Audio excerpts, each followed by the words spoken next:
Joining me now, Douglas Brinkley, presidential historian, professor of history at Rice University, and co-author of The Nixon Tapes, 1971 to 72. I'm watching Ronald Reagan and thinking about what an iconic Peggy Noonan written speech that was. And it isn't the first time we've heard a president pull from the Reagan playbook. But for this Democrat, Joe Biden, what do you make of his choice to evoke that famous speech and the particular device of linking events to today? Well, it was essential for Joe Biden to link it to Ronald Reagan because Reagan went there and gave really one of the best speeches in presidential history in June 6 in 1984. The Boys of Pointe du Hoc speech of Reagan was classic. Biden stood at the same spot.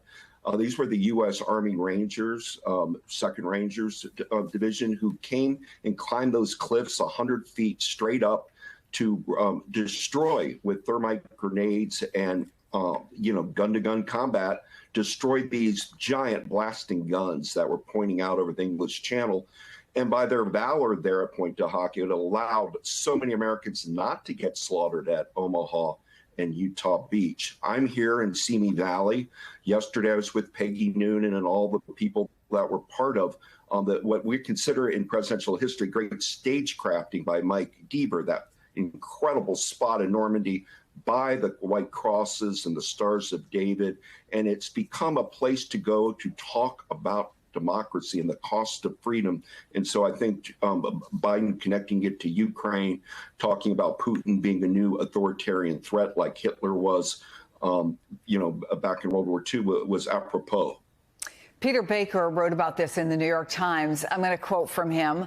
Like Mr. Reagan, Mr. Biden wants to use the inspiring story of the Rangers at Pointe du Hoc to make a case for American alliances in the face of Russian aggression and implicitly for himself. And in fact, last year, after visiting Ukraine, Biden delivered a similar speech in Poland. The difference for Biden, of course, today is the growing nationalistic fervor, right, in the Republican Party led by Donald Trump. So the message may be the same. The geographical backdrop is the same. But how different is the political backdrop? Well, of course, it's different. But this is, I think if the Biden administration sees our present state kind of like Europe in, say, 1938, not World War II and not the great victory of the Battle of Normandy, but that this is an ongoing fight, that FDR framed World War II as you have a choice between totalitarianism or democracy or communism. There were three choices in the world, and the fact that our soldiers of democracy prevailed. Biden really needed to be in Europe. I thought, powerful moment when Zelensky came there to Normandy and talked to a veteran and said, you, to an American veteran, you saved Europe, and try to give NATO some momentum. I mean, the whole building block of U.S. foreign policy from Harry Truman all the way to Joe Biden has been NATO's first. Put all of the attention on NATO, keep the Atlantic Alliance tight and strong. Only Donald Trump's been an aberration from that because he's a isolationist kickback.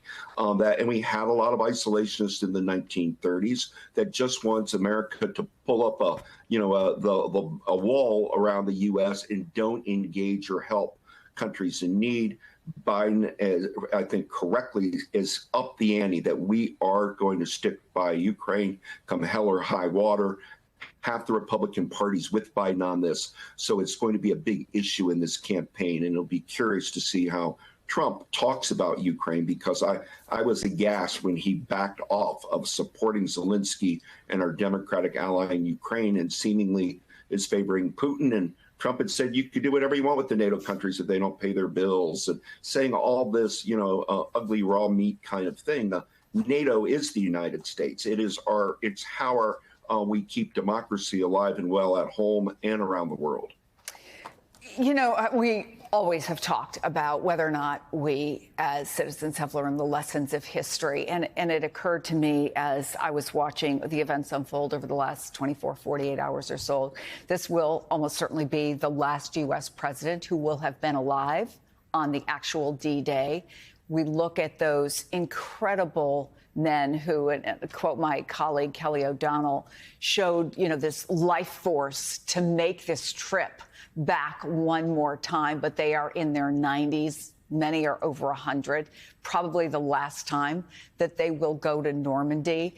Does the lesson start to fade as the people who were a part of it fade, or how is it kept alive? How are the lessons of history, and in particular this lesson, kept alive, Doug? Well, I wrote a book called The Boys of Pointe du Hoc, all about the U.S. Army 2nd Rangers, and I got to interview them. And I got to interview over, on tape, 150 D-Day veterans, including people on the first wave. And those oral histories will live on and on. People like Tom Hanks right now is gearing up with the History Channel to do a 36-hour World War II commemoration, pulling together oral histories, video, tape. So we have to constantly remind ourselves of what the Second World War was. I mean, we were attacked by fascism on the Pacific, the Japanese, and Hitler declared war on us. And the United States, through industrial mobilization, we pulled it together, we won.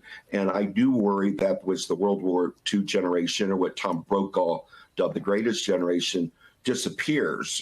All of the guys I interviewed, Chris, from D-Day, and I became great friends with two of them, Lem Lamel and Jack Kuhn. They're all gone.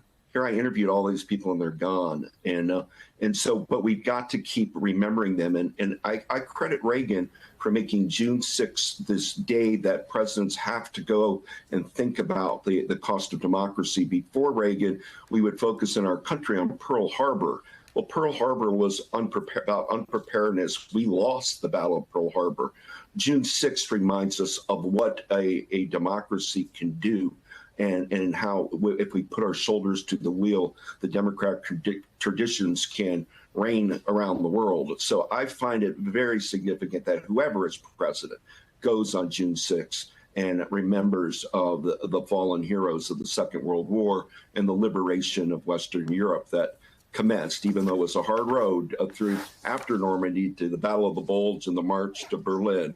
But in the end, the U.S. prevailed, and I think D-Day is the single greatest military event in U.S. Military history. Nothing like it. Maybe somebody's calling to give you a review of your appearance, Doug. Can I just say that I think they're calling. I think they're trying to kick me out of my room. Have you passed the checkout time? I passed the time.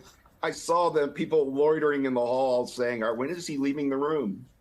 Well, we will release you, but I'll just say that I'm a little tiny bit jealous. I would have loved to have been a fly on the wall for your conversations with Peggy and others, but I take great pride in knowing that you overstayed your welcome to come on this show today. Douglas Brinkley, thank you.